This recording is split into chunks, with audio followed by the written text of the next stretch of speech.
Tenhle turnaj vzniknul asi tak před 10 letama. Myslím si, že první ročník byl 2013, takže dneska tenhle ten ročník by byl vlastně jako 10. Myslím si, že v tom mezidobí se některý ročník nehrál kvůli covidu, takže není to úplně 10. výročí, ale je to 10 let vlastně od vzniku toho turnaje. První turnaj se hrál ve Světlý nad Sázavou, pokud si to dobře pamatuju.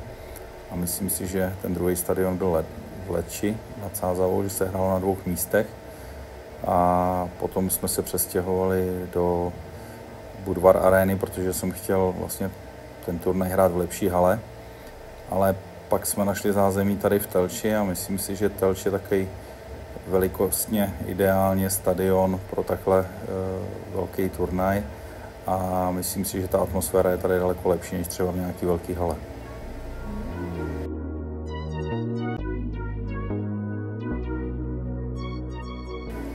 Já si myslím, že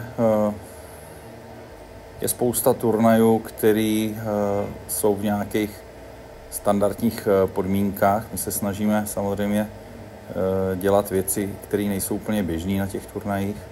Ať už jsou to dovednostní soutěže, snažíme se celý ten turnaj dávat televizní přenosy v rámci Čekají TV. Dneska už vybíráme i rozhodčí, který pískají ten turnaj. Taky to není úplně jednoduchý sehnat kvalitní rozhodčí.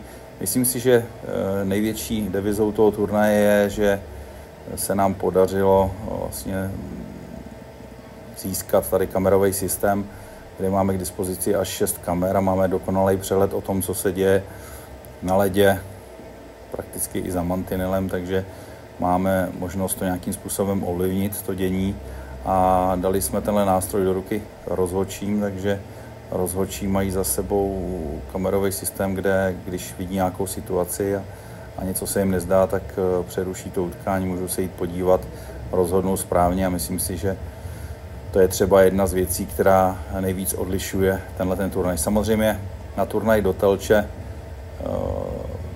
já jsem vždycky říkal, že do Telče se nejezdí zahrát, že se tam jezdí vyhrát. Někteří samozřejmě s tím měli problém, ale já jsem vlastně už za dob Martina Nečase, když byl mladý, jsme jezdili taky turnaje a jezdili jsme třeba Celamze v Rakousku a hráli jsme první zápas v 11 večer a vůbec jsme nepřemýšleli o tom, jestli ten rozpis je dobrý nebo není dobrý. My jsme tam opravdu jeli taky ten turnaj vyhrát, několikrát se nám to povedlo a byli jsme šťastní, že vůbec takový turnaj existuje a že se můžeme konfrontovat s těma nejlepšíma týmama. A myslím si, že spousta těch týmů to pochopilo, jezdí do Telče protože ta konfrontace je tady výborná, jsou tady výborní hráči, výborní týmy a myslím si, že to nejvíc odlišuje tenhle ten turnaj od těch ostatních turnajů, kterých je spoustu, ale myslím si, že takový turnaj jako World Talent Tournament takových moc není.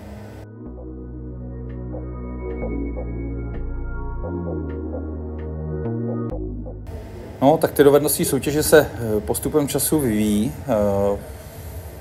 My samozřejmě máme vlastně i projekt HokejTalent.cz, hokejovou školu, kde se dovednostem věnujeme, takže máme k tomu blízko. Myslím si, že na těch dovednostních soutěžích je to vidět.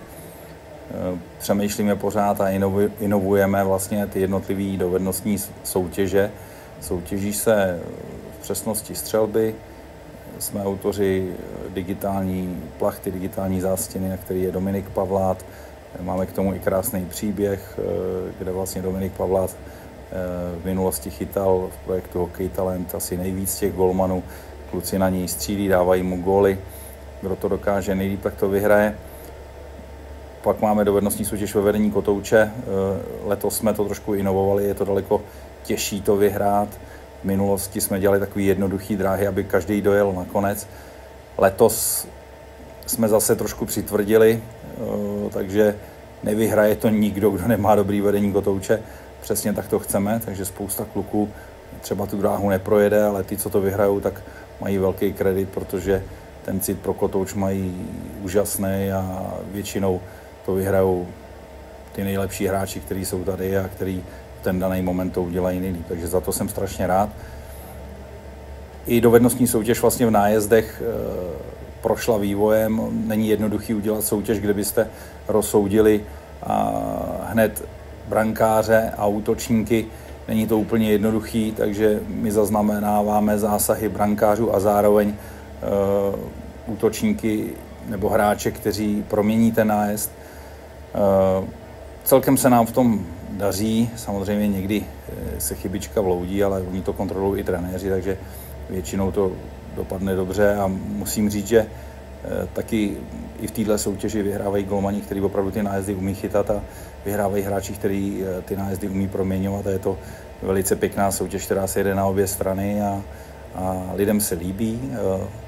Ty dovednostní soutěže jsou nejvíc navštěvované, takže na hale je spousta rodičů, spoustu hráčů, spousta diváků. Myslím si, že je to atraktivní. No a samozřejmě poslední dovednostní soutěž o nejrychlejšího bruslaře, dovednostní soutěž, která je nekompromisní, jede se na digitální časomíru, která měří s přesností na setinu sekundy a ten hráč tady už vůbec neexistuje, prostě aby vyhrál nějaký hráč, který náhodně něco zajede. Vždycky vyhraje hráč, který má výbornou tu akceleraci a ten čas se nedá našvindlovat, ten se musí zajet a musíte mít dobrou techniku, jinak to nezajedete. A já jsem rád, že máme dneska dovednostní soutěže, který opravdu odhalí mimořádný talenty a vyhrajou to kluci, kteří to opravdu umí.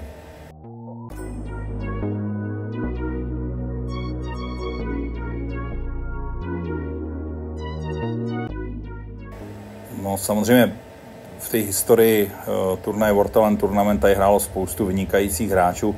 Dneska řada z nich hraje v NHL, ať už to je Martin Nečas, ať to byl Feherváry, Šimon Němec, Kauťák, který byl v Coloradu.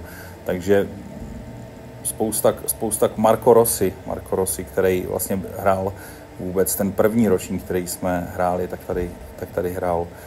Nechci na nikoho samozřejmě zapomenout, byli tady samozřejmě hráči, kteří to dotáhli třeba do extraligy, hrál tady Marcel Barinka, Matyáš Filip, Matěj Toman, spousty hráčů, kteří dneska hrajou v extralize.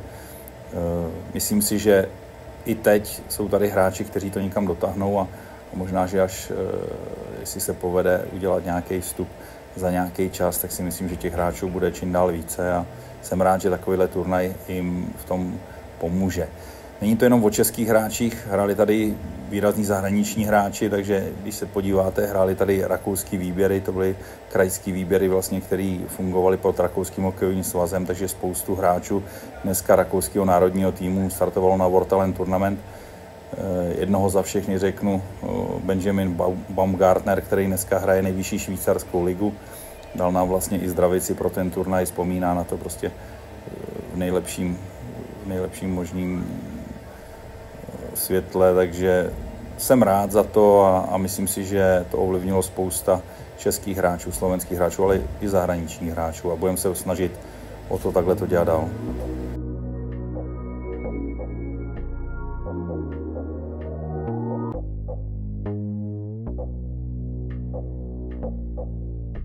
Já řeknu to úplně jednoduše, musí mít výborný špičkový hráče, který hrajou dohromady, hrajou kombinační hokej. Ten tým musí mít výborný vedení, takže bych řekl výborný realizační tým trenéra, to je ta druhá věc. A třetí věc bych řekl, že to musí všechno dohromady, takže musí to být ta správná chemie, hráčský tým, vedení, trenéři a řeknu i rodiče. To znamená, pokud ta parta, rodiče, trenéři, hráči funguje, jezdí po turnajích, jsou sehraný, může to klapnout i tady a můžou vyhrát i na World Talent Tournament.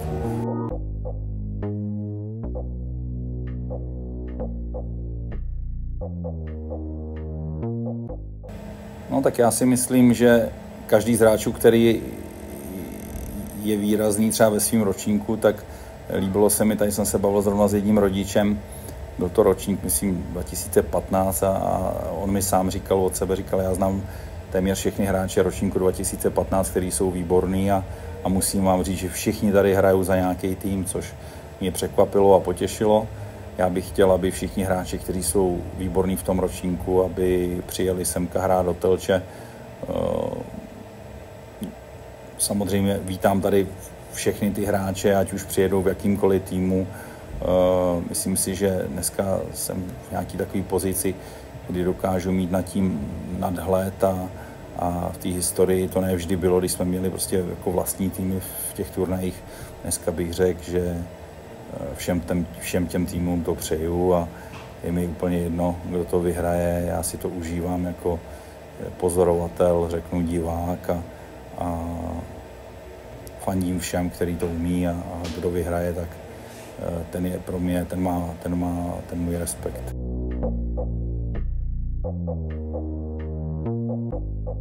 No tak já jsem vždycky chtěl ukázat Telč jako krásné město. Já jsem i šťastný, že vůbec můžeme takovéhle věci dělat tady v Telči. Telč je pro mě jedno z nejhezčích měst, pohádkové město. Opravdu jako musím říct, že mi přirostlo k srdci i tím, že jsme založili rytíři z Telče a já si myslím, že Telč je nádherná a možná, že některé ty týmy trošku nadávají na to, že ten harmonogram je roztáhlý a že tady mají spoustu času, ale my i chceme, aby se šli podívat na město, aby viděli náměstí, aby se šli podívat třeba na zámek, aby se šli podívat tady na Lezeckou stěnu, aby si vyzkoušeli třeba lanovou dráhu. Myslím si, že jet se podívat do Telče neznamená jenom strávit všechny ty 3 dny na zimním stadionu, ale že je to i o tom okolí a to okolí je nádherný a my chceme, aby ho poznali, takže děláme i doprovodný program vlastně okolo, ať je to zámek, ať je to podzemí, ať je to Telč, v Telči, věž svatého Ducha. Město nám v tom hrozně moc pomáhá, já jsem za to velmi rád, že naším partnerem je město Telč.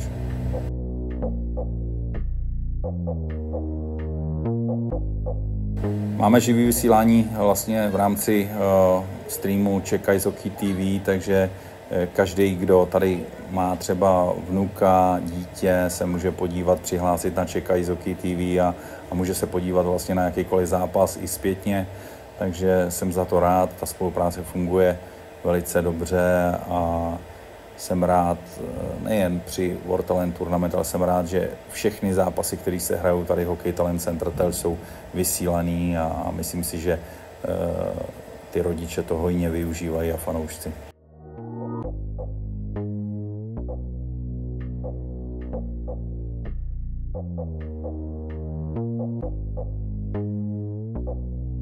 Tak já si myslím, že my jsme vždycky šli trošku jinou cestou než všichni ostatní a myslím si, že těch trofejí plastových, když to řeknu plastových z Číny, už je spoustu a my jsme chtěli se i v tomhletom odlišovat. To znamená, my jsme oslovili Českou sklárnu, získali jsme krásnou putovní trofej, která byla, řeknu, docela drahá, kterou jsme udělali, s kterou se vlastně ty hráči fotí.